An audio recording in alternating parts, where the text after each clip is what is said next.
dan segelas kopi sambil ngobrol kesana kemari.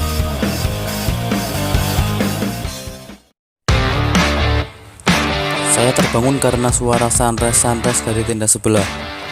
Mengecek jam, ternyata sudah jam setengah 5. Setelah sholat, karena memang masih kabut tebal, saya kembali ke tenda dan memutuskan tidak santai-santai. Mending bikin sarapan karena sudah mulai lapar. Padahal semalam langit cerah sekali, tapi pagi ini kabut tidak segera pergi. Setelah sarapan, saya ngobrol dengan tetangga sebelah, berencana ke hutan mati bareng karena mereka juga baru kali ini ke Papandayan. Setelah agak cerah, kami mulai berjalan pelan karena memang jarak dari Pondok Salada ke hutan mati hanya 15 menit. Jalan menuju hutan mati juga landai, jadi bisa merekam dengan santai.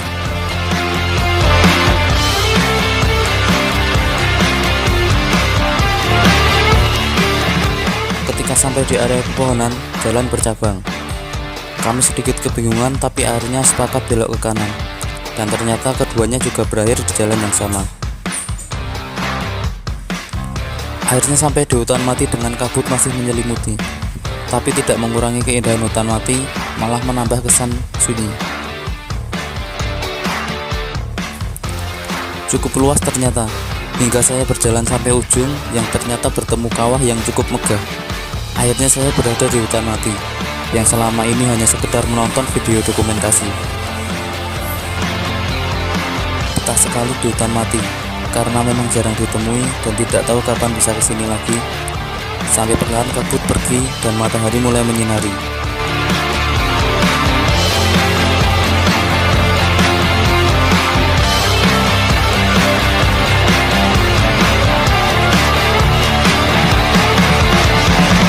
Setelah cukup panas, kami kembali ke tenda.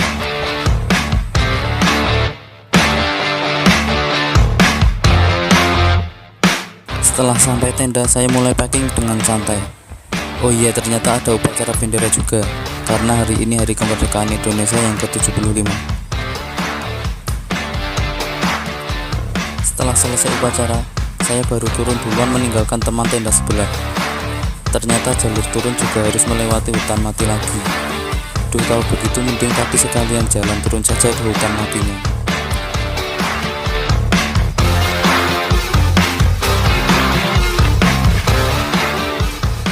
Tapi tidak apa-apa juga, karena saat jalan turun ini di hutan mati sudah panas dan tidak ada kabut lagi.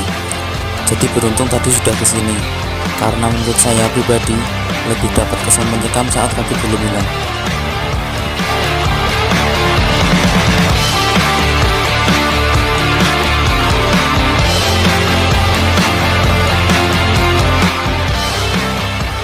Setelah melewati hutan mati, jalur berubah menjadi anak tangga yang di sebelah kanan terlihat kemegahan kawah Papandayan.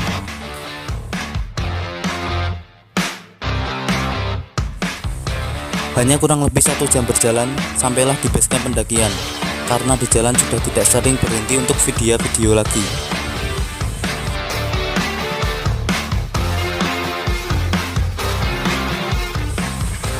Sampai di base camp, mampir di warung untuk mandi dan makan siang.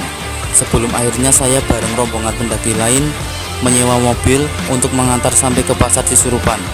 Lumayanlah, daripada ngojek pasti ongkosnya lebih mahal.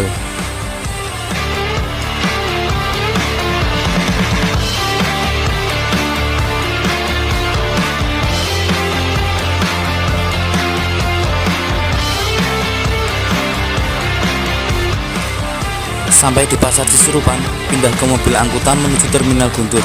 Setelah itu tinggal menunggu bus jurusan Jakarta.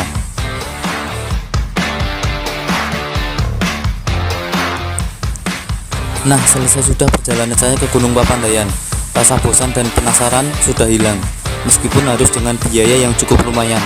Tidak apalah, uang bisa dicari lagi, tapi cerita dan pengalaman mungkin tidak akan kita dapatkan jika tidak nekat keluar dan hanya diam, apalagi di kosan.